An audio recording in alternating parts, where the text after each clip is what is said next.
है। The name of the chapter is unit and dimension. Book है आप लोगों के पास? इल्यूसेंट लेके आता है रे। इल्यूसेंट छाप कॉपियों बिकने लगा है। वाह। चला, उसेन फुसेन से अब काम नहीं चलेगा, इसलिए कि अब क्वेश्चन का लेवल बहुत हाईफाई हो गया है। वो चचा लोग के टाइम में ये सब ठीक था, तुम लोग के टाइम में इससे काम नहीं चलेगा। तुम लोग को चाहिए एसके झा सामान्य विज्ञान, ठीक है? तो उसको उसी से चला हम पढ़ाएंगे आपको, वो आपके पास उपलब्ध होना चाहिए, ठीक है? क्योंकि अब जो क्वेश्चन का स्टैंडर्ड है चला वो बहुत हाईफाई हो गया है, और उस हाईफाई स्टैंडर्ड को आपको मीट करना होगा, नहीं तो आप पढ़ नहीं। आप पहले पूछा जाता था कि चला गांधी जी पे गोली किसने चलाया? नाथूराम गोडसे ने। अब पूछा जाता है कि गांधी जी पर जब नाथूराम गोडसे ने गोली चलाया तो बगल से साइकिल लेके के जा रहा था। तो क्वेश्चन में एक डिफरेंस आया है, और उस डिफरेंस को ओवरकम करने के लिए आपको बहुत मेहनत की आवश्यकता है, ठीक है? तो प्यारे विद्यार्थियों, कैसे विद्यार्थियों, अभी हम लोग आज पढ़ने वाले हैं यूनिट एंड डायमेंशन।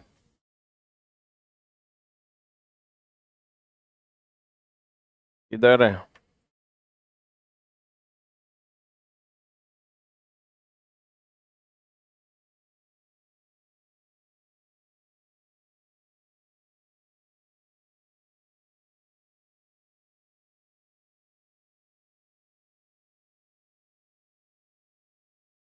ये लिखल है, देख रहा है ना? ये लिखल है SK Jha not just a name, it's a brand. मतलब तुम एक ब्रांड के सामने पढ़ रहे हो, मजाक में हमरा हल्का में एकदम नहीं लेना।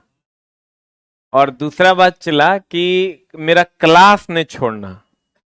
क्लास छोड़ दोगे तो क्रमबद्ध ज्ञान को विज्ञान कहते हैं, चल जाओगे बोरा में। पैसों गया, कैरियर तो गया ही गया, आनी मुनी हम नहीं जानी। अगर तुम क्लास रेगुलर करोगे तो हम साइंस समझा देंगे, और बहुत अच्छे से समझा देंगे। आपका प्रश्न भी मेरिट बनाने लायक आपके पास नॉलेज आ जाएगा। क्लास को कचरा कीजिएगा तो एग्जाम देते रहिएगा, मेरिट कहियो नहीं बनेगा। इसलिए चला जी, आज पहला और अंतिम बार हम ये आपको हिदायत दे रहे हैं कि सब काम कीजिएगा, चला जी, क्लास नहीं छोड़िएगा। वैसे चला हम आपकी ऐसी आदत बन जाएंगे कि आप मेरा क्लास ऐसे भी नहीं छोड़िएगा, ठीक है? बाकी आपके अंदर थोड़ा सा डेडिकेशन तो होना ही चाहिए, नहीं होगा तो चला फिर हम आपकी कोई मदद नहीं कर पाएंगे। क्रमबद्ध ज्ञान को क्या कहते हैं? तो चला क्लास रेगुलर कीजिएगा, बाकी सारी जवाबदेही मेरी होगी। आपके हर प्रश्न का जवाब आपको मिलेगा, ऐसी हम कोशिश करेंगे, ठीक है? तो आइए चलते हैं हम लोग पहले स्लाइड की ओर। The name of the chapter जी भौतिक राशि। लाइट का प्रॉब्लम है यार, लाइट देखो। भौतिक राशि क्या है? हाँ, टाइम बता देंगे, एकदम टाइम बता देंगे, पहले आप पढ़िए। भौतिक राशि क्या है? जिसे नापा जा सके, जिसे तौला जा सके, वो भौतिक राशि है, ठीक है?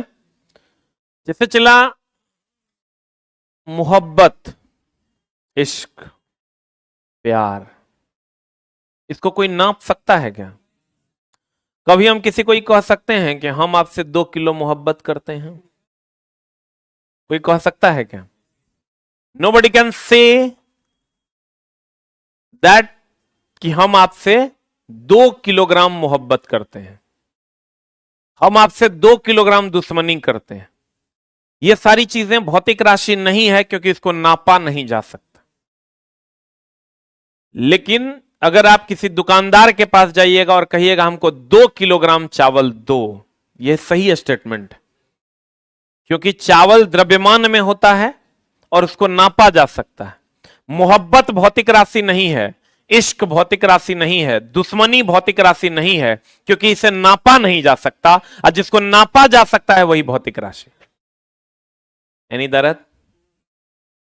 क्लियर है? जैसे द्रव्यमान, इसको नापा जा सकता है। समय, हम लोग कहते हैं 2 घंटा, 3 घंटा, 4 घंटा, ये क्या है चला समय, इसको मापा जा सकता है। तो कहते हैं भौतिक राशि पदार्थ का वह गुण है जिनका मापन किया जा सकता है तथा उनकी माप को संख्या द्वारा प्रदर्शित किया जा सकता है। भौतिक राशि पदार्थ का वह गुण है जिनका मापन किया जा सकता है और जिनकी माप को संख्या द्वारा प्रदर्शित किया जा सकता है, जैसे 2 kg, 2 घंटा, 2 न्यूटन, ये भौतिक राशि है। कहता है भौतिक राशि पदार्थ का वह गुण है जिनका मापन किया जा सकता है तथा उनकी माप को संख्या द्वारा प्रदर्शित किया जा सकता है, जैसे संवेग, आवेग, द्रव्यमान, बल, समय इत्यादि। ठीक है।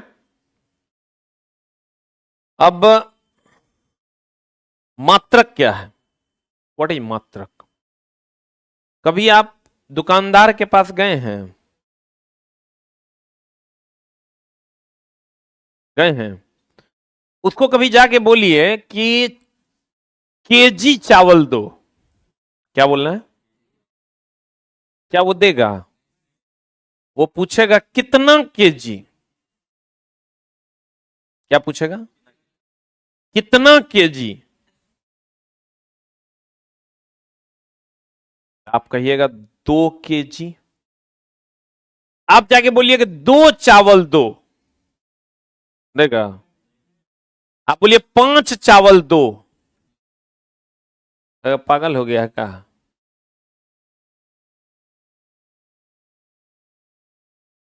5 kg चावल दो तो दे देगा। खाली बोलिएगा केजी चावल दो, नहीं देगा। खाली बोलिएगा 2 चावल दो, नहीं देगा। लेकिन अगर बोलिएगा 2 kg चावल दो तो दे देगा।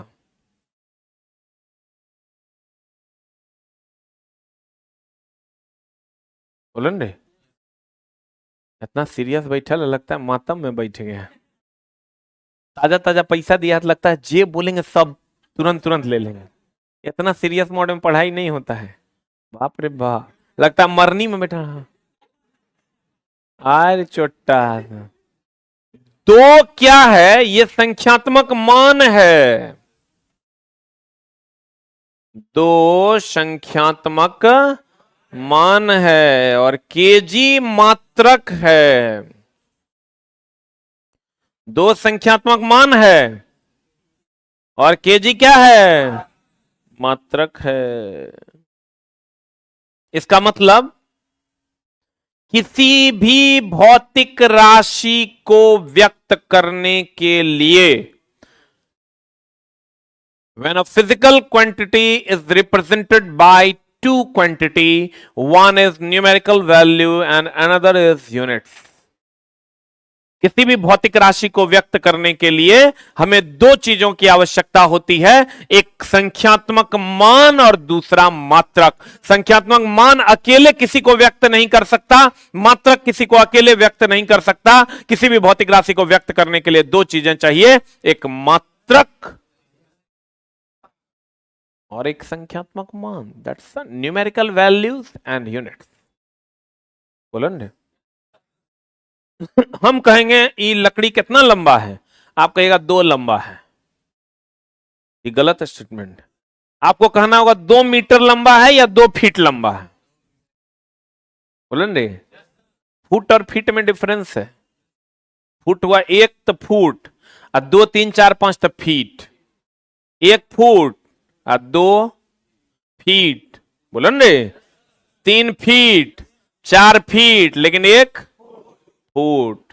बोलन रे, तो कहते हैं चला किसी मात्रक, किसी भी भौतिक राशि को व्यक्त करने के लिए हमें 2 राशियों की आवश्यकता होती है, एक संख्यात्मक मान और दूसरा मात्रक। Any doubt?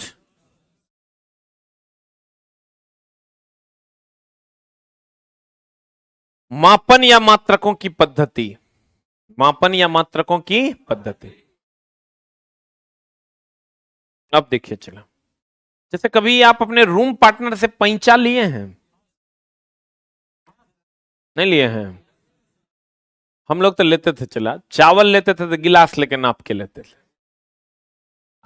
तेल लेते थे तो मुन्ना लेके नाप के लेते थे, ढक्कन लेके। लिए हैं कभी? हम लोग भाई लेते भी थे और वसूली भी बैक कर लेते थे। अगर दिए तो प्रॉपर वे में आपको उतना ही गिलास देना ही पड़ेगा, नहीं तो इसके लिए चला मार हो जाता था। वो कहता था 3 गिलास लिए, हम लोग कहते थे नहीं 4 गिलास लिए। एक बार तो मेरा रूम पार्टनर था, वो जो है 3 महीना उसको खिलाए हम। विंटर में फेल कर गया, 3 महीना के लिए मेरे पास शिफ्ट हुआ। रूम पार्टनर से चला बहुत झगड़ा होता है, बच के रहना, कैरियर बर्बाद हो जाएगा। वो चला 3 महीना तक मेरा खाया और डेली बगल वाला रूम में ताश खेलता था। हम पढ़ते थे तो उसको बर्दाश्त नहीं होता था। तो एक दिन चावल दाल चोखा उसी को बनाना था, वो अपना चोखा बना खा लिया, मेरा छोड़ दिया। आए तो हम बोले भाई अब तुम भी अपने रास्ते, हम अपने रास्ते। तो हिसाब हुआ कि 5 किलो चावल, 6 किलो गेहूं, 2 लीटर तेल, जो तुम मेरा खाया है वो लौटा दो। तो वो छोटा बोला ना कि तुम हमको एक दिन में 5 किलो चावल नहीं न दिया है, एक दिन में तुम हमरा 2 लीटर नहीं है ना पिला दिया है। तो डेली तुम हमरा 2 मुन्ना भोर, 2 मुन्ना सांझ, 2 मुन्ना दोपहर दिया है। तो डेली तुम हर दिन में 3 बार आओ, 2 मुन्ना भोर देंगे, 2 मुन्ना दोपहर देंगे, 2 मुन्ना सांझ देंगे। चावल भी 6 किलो एक बार में नहीं देंगे, एक एक गिलास डेली देंगे, आधा आधा गिलास डेली देंगे। अब समझो कितना गुस्सा आया होगा। ये तो गलत बात ना है जी। मारे थे चला उसको, रूम बंद करके। एको अंग ऐसा नहीं था जगरा हम सरियाए नहीं। ये गलत बात है। मेरा खून खोल, अभी भी वो चीज याद आता है तो मेरा खून खोल जाता है। हाँ, अभी चला होटल में नौकरी कर रहा है, अभी होटल में नौकरी कर रहा है, मैनेजर के पोस्ट पे। छोटका मोटका होटल होता है, वो होटल नहीं, गांव घर में ना सिंघाड़ा के होटल होता है।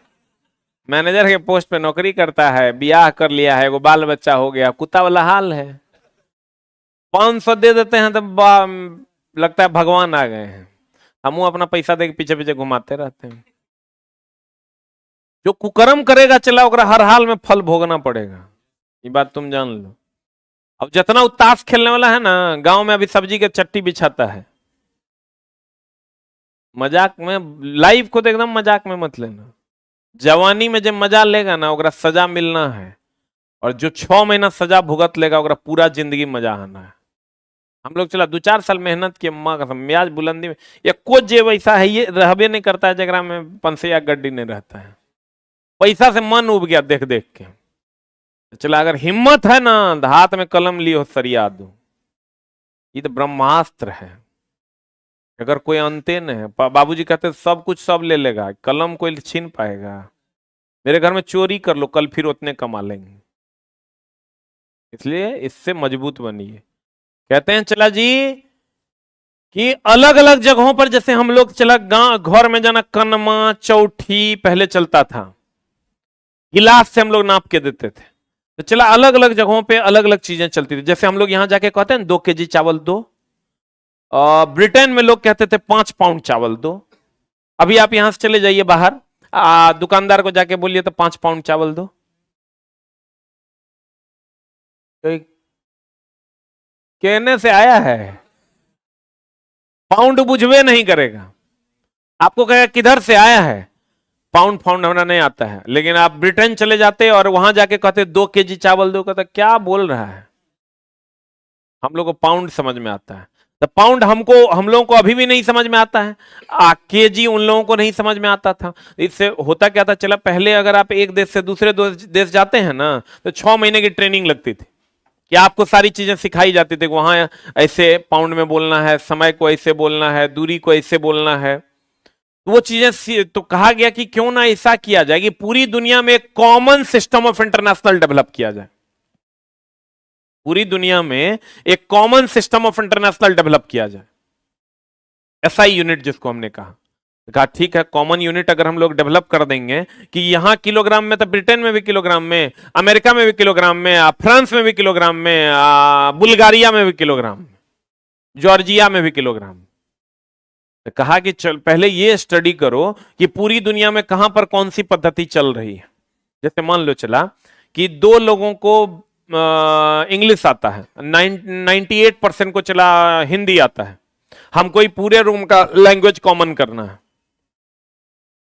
तो जो कम है उसको ज्यादा वाला सिखा देंगे। जैसे चला अगर 98 लोगों को हिंदी आता है, 2 लोगों को इंग्लिश आता है, तो ये 98 को इंग्लिश सिखाएंगे कि एक हिंदी सिखा देंगे? यही छोटा को हिंदी सिखा देंगे। बोलो ले, कॉमन हो जाएगा सब। तो कहा गया पहले ही जानो तो कि सबसे ज्यादा कौन चल रहा है, उसी को कॉमन कर देंगे। जब स्टडी स्टार्ट हुआ, सिस्टम ऑफ यूनिट्स जब चेक होने लगा, तो 3 यूनिट सामने आए। एक आया एफपीएस, एक आया एमकेएस, एक आया CGS, foot pound second, metre kilogram second, centimetre gram second. ठीक है, जहां पर यह फ्रांस में यूज होता था, सॉरी ब्रिटेन में यूज होता था, ये फ्रांस में यूज होता था, और ये एशिया में यूज होता था। एशिया महादेश में एमकेएस चलता था। यानी यही समझ लो कि 90% में यही चलता था। सबसे बड़ा महादेश एशिया महादेश में है, 90% जगहों पर यही चलता था। अब चला जहां एफ, एफ बोले तो फुट, आप फुट बोले तो लंबाई, आप पी बोले तो पाउंड,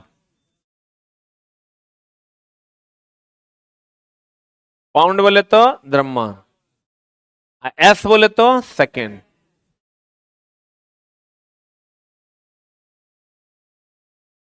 सेकेंड बोले तो समय, एम बोले तो, एम बोले तो चला मीटर लंबाई के लिए, मीटर किसके लिए, के बोले तो किलोग्राम, द्रव्यमान के लिए, एस बोले तो सेकेंड, किसके लिए, समय के लिए। सीजीएस जहां यूज होता था,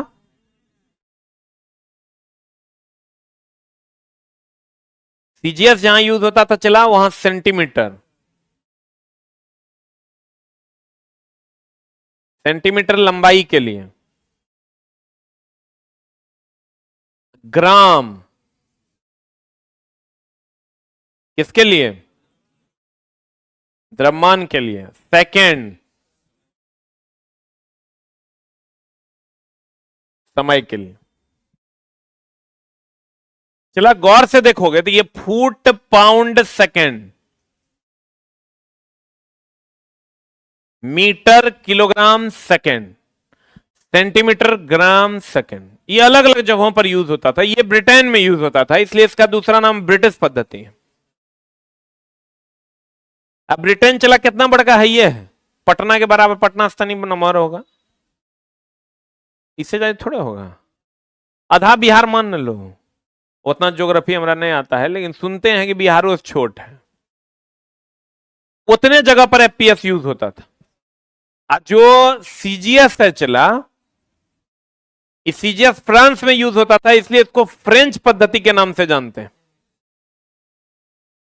चूंकि इसमें सेंटीमीटर था, इसलिए इसको मीटरी पद्धति भी कहते हैं। एमकेएस है तो मीटर किलोग्राम सेकंड है, बोले, तो इसको भी चूंकि इसमें भी मीटर है, इसलिए इसको भी मीटरी पद्धति के नाम से जानते हैं। बोलो, इसको ब्रिटिश पद्धति के नाम से जानते हैं, इसको मीटरी पद्धति के नाम से जानते हैं, इसको फ्रेंच या मीटरी पद्धति के नाम से जानते हैं। बोले मैं ना नहीं करेगा। तब देखो चला 90% पर एमकेएस ही यूज होता था। जब ये स्टडी किया गया तो देखा गया कि सेकंड जो है ना चला, वो सब जगह कॉमन था। बोलो, तो कहा गया सेकंड सब जगह कॉमन है, एमकेएस पद्धति, एसआई पद्धति का बेस इसी को मान लिया जाए। कौन पद्धति को, तो चला आपको कहेगा एफपीएस पद्धति का दूसरा नाम ब्रिटिश पद्धति, एमकेएस पद्धति का दूसरा नाम मीट्री पद्धति, और सीजीएस पद्धति का दूसरा नाम फ्रेंच या मीट्री पद्धति, बोलेंगे? तो चला एफपीएस, एमकेएस और सीजीएस। फुट पाउंड सेकंड, वहां लंबाई के लिए ब्रिटेन में किसका उपयोग करते थे? फुट का, द्रव्यमान के लिए पाउंड का, समय के लिए सेकंड का, और एशिया में चला लंबाई के लिए मीटर, द्रव्यमान के लिए किलोग्राम, समय के लिए सेकंड, और फ्रांस में लंबाई के लिए सेंटीमीटर, द्रव्यमान के लिए ग्राम और समय के लिए सेकंड का यूज किया जाता था।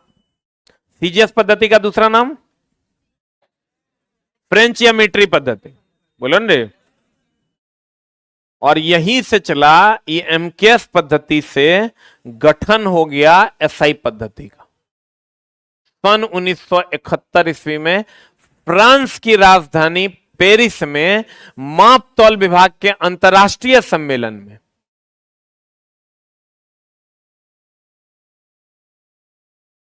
माप तौल विभाग के अंतरराष्ट्रीय सम्मेलन में फ्रांस की राजधानी पेरिस में सन 1971 ईस्वी में, कितना ईस्वी में? फ्रांस की राजधानी पेरिस में माप तौल विभाग के अंतरराष्ट्रीय सम्मेलन में एसआई पद्धति को मान्यता मिल गई। अंतरराष्ट्रीय पद्धति इसको कहते हैं सिस्टम ऑफ इंटरनेशनल, मतलब पूरे विश्व भर में अब इसको माना जाता है। अब एसआई पद्धति में कहा गया खाली द्रव्यमान, मीटर, किलोग्राम, सेकंड, यानी लंबाई, द्रव्यमान और समय नापने से तो काम चलेगा नहीं।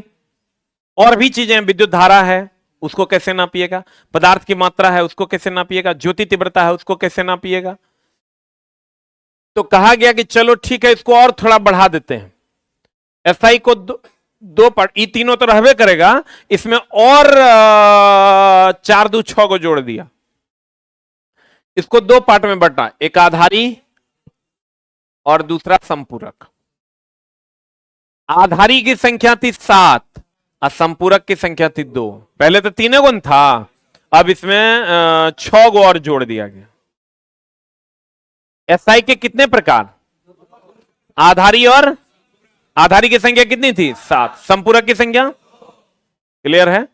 गौर फरमाइएगा। भौतिक राशि किसको कहते हैं? जिसको मापा जा सके वो भौतिक राशि है।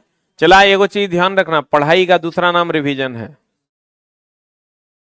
पढ़ाई से कभी भागना नहीं, इससे भाग के तुम इतना भगाएगा जिंदगी तुमको कि तुम सोच नहीं सकते। कोई भी बहाना मत बनाना।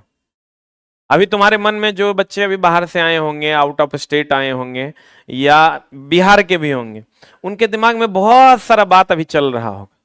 उनको लगता होगा यार घरे पे रहते ठीक था। कभी लगता होगा अगर यूपी का होगा तो उसको लगता होगा यार लखनऊ रहते थे ठीक था। जो राजस्थान का होगा उसको लगता है यार जयपुर ही पढ़ लेते ठीक था।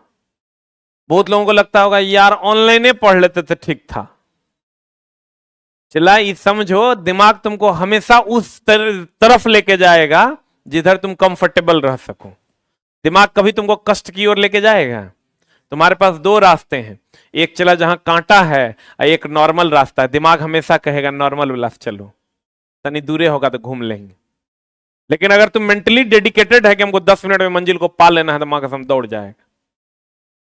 उसके लिए तुमको मेंटली डेडिकेटेड होना पड़ेगा। जब ये दिमाग को ऑप्शन देना शुरू करोगे ना, दिमाग कंफर्टेबल जोन की ओर भागेगा और फिर चला तुमको कुछ नहीं मिलना है, नथिंग। अभी एक लड़का उज्जैन से आया था, वो कहां है? उज्जैन वाला ये लड़का था, वो अभी शिफ्ट वहां गया नहीं है, वही है क्या? हाँ हाँ, तुम जानते हो अभी कहाँ है वो लड़का? तुम कैसे जानता है उसको? अच्छा, बात हुआ है। उचला उसके पिताजी टेक्नीशियन हैं, इतने सोबर नेचर के हैं, मतलब लगभग 65,000 के आसपास उनकी सैलरी है। और बच्चा जो है वो राजस्थान में पढ़ रहा था, जयपुर में। बोला कि नहीं सर, हम झासर के पास जाएंगे, और वो यहाँ आया है पढ़ने के लिए। पढ़ने के लिए यहाँ आया, पिछले बार ड्राइवर में उसका जबकि 2-3 नंबर से रह गया था, तब भी मेहनत करने के लिए तैयार है, क्योंकि उनके घर में जो सैलरी आ रहा है उससे उनको अंदाजा लग रहा है कि क्या होने वाला है, इससे लाइफ कितना बदल जाता है। तो चला जी, एमकेएस से किसका निर्माण हुआ? एसआई का। कितने ईस्वी में? फ्रांस की राजधानी? अंतर्राष्ट्रीय सम्मेलन में, मापतौल विभाग के अंतर्राष्ट्रीय सम्मेलन में एसआई की संख्या कितनी है? आधारी की संख्या? एसआई की संख्या? दो नहीं। देखो अच्छा चला, एक बात बताओ, अगर हम कहें कि आपके परिवार में कितने लोग हैं, तो आप क्या कहिएगा? दो, मेल एगो फीमेल। कितने लोग हैं मतलब टोटल को जोड़ देना है, मेल फीमेल सब। क्या अगर हम आपसे पूछते हैं आपके घर में कितने तरह के लोग हैं, तब कहिएगा दो तरह के। अगर छक्का नहीं है कोई, तो मान लो मेरे परिवार में कोई छक्का नहीं है, तो हम कहेंगे दो तरह का है। और छक्का होगा तो हम कहेंगे तीन तरह का, एगो मेल एगो फीमेल एगो क्या बोलो न रे, ट्रांसजेंडर। छक्का तो चला, मेल फीमेल और छक्का हो गया, तो तीन प्रकार हो गए। और कितने लोग हैं तो सबको गिन के बताना है। जैसे मेरे घर में चला, हम हैं, मेरी मम्मी है और पापा हैं, तीन लोग हैं। तो हमको अगर कोई पूछेगा कि आपके घर में कितने लोग हैं, तो कहेंगे तीन लोग हैं। कहेंगे कितने प्रकार के लोग हैं, तो दो प्रकार के, एगो मेल एगो फीमेल। बोलो न रे। तो कहते हैं चला, अगर आपको पूछ दे एसआई के प्रकार कितने, तो दो। एसआई की संख्या कितनी? 9। पढ़ने से काम नहीं चलेगा। चला, बड़ा मियाज बुलंद करके और सही तरीके से पढ़ना होगा, तभी क्वेश्चन बनेगा। नौकरी तभी लगना है। आना चला वो फिर 69 आएगा और कट ऑफ 69.5 रहेगा। तुम अपने बच्चों को कहानी सुनाओगे, मेरा भी 0.5 से नहीं हुआ है, तो कहानी सुनाने से तुमको मिलेगा क्या? कुछ नहीं। इसके लिए आपको पूरा डीप में जाके पढ़ना होगा। कहते हैं एसआई के प्रकार कितने? कौन कौन? एसआई की संख्या कितनी? 7 और 2। खाना खा रहा है? अच्छा, गौर फरमाइएगा। हमने आपको क्या कहा? भौतिक राशि वह राशि है जिसको नापा जा सके। प्रेम, मोहब्बत भौतिक राशि है? नहीं है। भौतिक राशि वो है जिसको मापा जा सके। समय भौतिक राशि है? बोलो रे। द्रव्यमान भौतिक राशि है, क्योंकि इसको हम लोग नाप सकते हैं। बोल में नहीं करेगा। अब चला मात्रक। कहते हैं किसी भी भौतिक राशि को व्यक्त करने के लिए हमें दो चीजों की आवश्यकता होती है, एक संख्यात्मक मान और दूसरा क्या? मात्रक। एक संख्यात्मक मान और दूसरा क्या? मात्रक। Any doubt? और चला, मात्रकों की कितनी पद्धतियां पहले चल रही थी? कौन कौन? एफपीएस हो गया, foot pound second, metre kilogram second, centimetre gram second. सही है। तो चला, लंबाई को पहले फुट पाउंड सेकंड जो ब्रिटेन में नापते थे, एमकेएस मीटर किलोग्राम सेकंड कहां पर? एशिया में। और फ्रांस में नापते थे, सीजीएस में। किसमें नापते थे? और चला, एसआई पद्धति चूंकि 90% जगहों पर यूज होती थी, इसीलिए एक नई पद्धति का इससे जन्म हुआ, जिसको हम सिस्टम ऑफ इंटरनेशनल कहते हैं। और इससे जन्म हुआ 1900 कितना में? फ्रांस की राजधानी पेरिस में, मापतौल विभाग के अंतर्राष्ट्रीय सम्मेलन में। एसआई के प्रकार कितने हैं और एसआई की संख्या कितनी है? आधारी की संख्या कितनी? संपूरक की कितनी? आधारी की, संपूरक, आधारी, संपूरक, आधारी, संपूरक, आधारी की संख्या, संपूरक की संख्या। क्लियर है? आधारी की संख्या कितनी है? आप कहां थे? खाना खा लिए? क्लास तो आपका छूट गया? कोई बात नहीं, बैठिए, तो छोड़ रहे हैं। आधारी की संख्या कितनी थी? संपूरक की संख्या? एसआई की संख्या कितनी? कितनी? कितनी? क्लियर है? पक्का? एसआई की संख्या? एसआई के प्रकार? एसआई के प्रकार कितने? 2। आधारी की संख्या? संपूरक। कहां पर हुआ था सम्मेलन? कितने ईस्वी में? 1971 में। एसआई का बाप कौन है? कौन है? एशिया में क्या चलता था? एमकेएस ना। अब ब्रिटेन में, अब फ्रांस में क्या? अधिकतर जगहों पर एम के और भौतिक राशि वो है जिसे क्या किया जा सके, मापा जा सके। Any doubt? थोड़ा बहुत भी समझ में आया? नहीं, ये मत समझना पहला दिन है इसलिए बढ़िया से बता रहे हैं। अंतिम क्लास भी करोगे ना, इतने समझ में आएगा। नहीं समझ में आएगा तो 100 गाली देना सीढ़ी पर से उतर। कहीं कोई समस्या नहीं, मेरे तरफ से कहीं कोई समस्या नहीं होना है। ये वाली बुक 3rd एडिशन मार्केट में उपलब्ध है। 3rd एडिशन यहां लिखा हुआ होगा और आस पब्लिकेशन से आता है ये बुक। ठीक है, ये मेरे खुद का पब्लिकेशन है। ये बुक मार्केट में उपलब्ध है, आप इस बुक को परचेस करेंगे, यहां भी मिलेगा तुमको, कोचिंग के जस्ट बाहर जो दुकान है उसमें उपलब्ध मिलेगा। और यही किताब हम पढ़ाएंगे आपको। ठीक है, इसमें एनसीईआरटी भी सबको ले लेना है। एनसीईआरटी एग्जाम्पलर की एक बुक है, वो भी सबको ले लेना, क्योंकि पूरा एनसीईआरटी भी हम लोग देखेंगे। जहां जिसको डाउट होगा उसको क्लियर करते हुए आगे बढ़ेंगे। ठीक है, तो सारे बच्चे इस बुक को और एनसीईआरटी एग्जाम्पलर को लेके रखेंगे। ठीक है, इसी बुक को हम लाइन बाय लाइन अक्षरशः इसका पूरा थ्योरी हम पढ़ाएंगे और क्वेश्चन में जहां डाउट होगा वो बताएंगे। ठीक है, और इससे बाहर चला जाने की कोई संभावना नहीं है। और हमसे जितना बन पड़ेगा, इसमें बहुत सारे ऐसे लाइन्स है जो नहीं लिखे हुए हैं, जिसको हम अलग से लिखाएंगे। ठीक है, जो पढ़ाने के दौरान जहां जहां आएगा वहां वहां हम किताब में ही आपको अलग से लाइन अंडरलाइन करवाएंगे और वहीं पर लिखाएंगे। लिखना आपको अलग से कोई भी कॉपी लेके नहीं आना है, एक छोटी सी कॉपी पतली सी रखना है जिसमें हम अलग से सवाल देंगे तो उसको बनाना है। ठीक है, बाकी जो भी एक्स्ट्रा मटेरियल होगा उसको किताबें को घिनाना है, जहां किताब में जगह मिले वहां पर लिख देना है। ठीक है, एनी डाउट? किसी भाई को कुछ बोलना है? Any question? और आपका जो फाउंडेशन है, जिनका सिर्फ साइंस में होगा उनका तो कोई बात नहीं, जिनका फाउंडेशन है उनका क्लास मंगलवार से 11 से 4 चलेगा। सोमवार को संस्थान की छुट्टी है, मकर संक्रांति की। तो आपका क्लास मंगलवार से चलेगा। रूटीन हम आएंगे 11 से 12 में तो बता देंगे। 12 से 1 में मोस्ट प्रोबेबली आपका लग जाएगा ज्योग्राफी, 1 से 2 में रीजनिंग, 2 से 3 में इकोनॉमिक्स और 3 से 4 में लग जाएगा मैथ। ठीक है, कब से? मंगलवार। आज की क्लास यहीं तक रहेगी, मंगलवार से आपका रूटीन चालू हो जाएगा। हाँ, पूरा में लेना है। पूरा मिलना है तो उसके लिए कोपचा में मिलिए ना, उधर नीचे। कहां से आए हैं? मधेपुरा ही बगले से न रे न चटपट। बोलो। हाँ, आज की क्लास यहीं तक रखेंगे।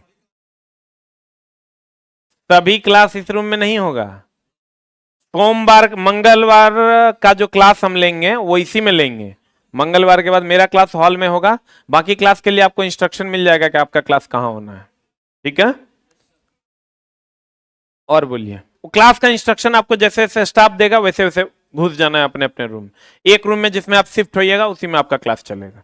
एक दिन में पता चल जाएगा कहां मेरा क्लास चलेगा। Any doubt? क्लियर? मंगलवार से आपकी क्लास रेगुलर चलेगी 5 घंटा। 5 घंटा इधर और 1 घंटा ट्रेड। जिनका ट्रेड है, जिनका होगा ट्रेड में एडमिशन, वो शाम में भी क्लास करेंगे। आज शाम में फिटर वालों की क्लास है और इलेक्ट्रीशियन वाले मंगलवार से क्लास करेंगे। ठीक है, फिर समझ लो। आपकी सारी क्लास जो फाउंडेशन नॉनटेक की क्लास है कब से रेगुलर हो जाएगी? मंगलवार। मंगलवार से 5 घंटे के शेड्यूल में आप सीधे रख दिए जाओगे। ठीक है, और जिनका ट्रेड है, तो जिनका फिटर है और डीजल है, वो आज से शाम में 5 से 6 कंटिन्यू करेंगे। और जिनका इलेक्ट्रॉनिक्स मैकेनिक है या इलेक्ट्रिकल है, वो लोग मंगलवार से 7 से 8 कंटिन्यू करेंगे। Okay, any doubt? जिसका वेल्डर यहां फिटर, डीजर, वेल्डर यहां। ओके, वहां काउंटर पे किसी को कुछ नहीं पता है, हमरा से बात कर लीजिए, हम आपको सब बता देंगे। और कल सुबह एएलपी का टेस्ट है 8 बजे से, फुल टेस्ट सीबीटी 1 का, 10 रुपया का ओपन टेस्ट है, उसमें हजारों की संख्या में बच्चे आते हैं, और आप भी इसको एक टेस्ट रेगुलर लगाएंगे 8 बजे से। कितना बजे से? 8 बजे कल सुबह टेस्ट होगा, और परसों उसका डिस्कशन होगा। ठीक है, वो तो डिस्कशन का चीज आपको बता दिया जाएगा क्लास में। ठीक है, 10 रुपया लगता है, हजारों की संख्या में बच्चे आते हैं। शनिवार को होता है ये टेस्ट, और अगले दिन रविवार को डिस्कशन होता है। ऑनलाइन वाले इस टेस्ट को दे सकते हैं बिग बूस्टर ऐप पे, बिग बूस्टर ऐप पे इसको दे सकते हैं। क्लियर है? कल कितने बजे टेस्ट होगा? 8 बजे। ठीक है, और भी बहुत सारी बातें हैं, हम नेक्स्ट वीक से फिर आपका सारा चीज, एक्स्ट्रा भी कुछ कुछ मटेरियल है जो हम देते हैं, वो सब आपका नेक्स्ट वीक से शेड्यूल हो जाएगा। क्लियर? Any doubt? आपकी क्लास कब से शेड्यूल हो जाएगी रेगुलर? मंगलवार से। सोमवार को तिल संक्रांत का पूरे कोचिंग बंद है। ठीक है, थैंक यू वेरी मच।